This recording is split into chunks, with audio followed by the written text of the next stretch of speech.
Heim. In Heim. Und dann mal bei den Haaren. Jetzt sind wir zum und zu. Oh. 125 feetมั้งแหละ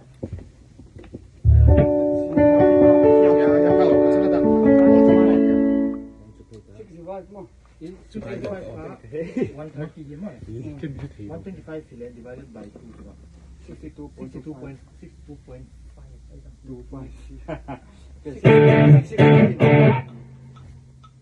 อ๋อคนนี้ฮะคนนี้ดีกว่าลองนั่งหน้าร้านเลยคนโอเคโอเค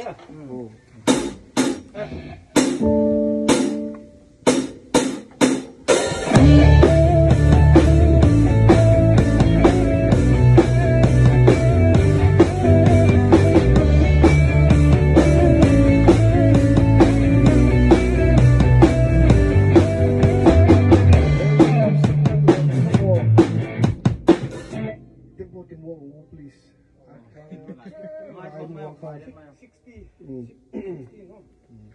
ง่ายเด่นไหมอ่ะนั่งไงมาตัวสองง่ายเด่นไหมอ่ะ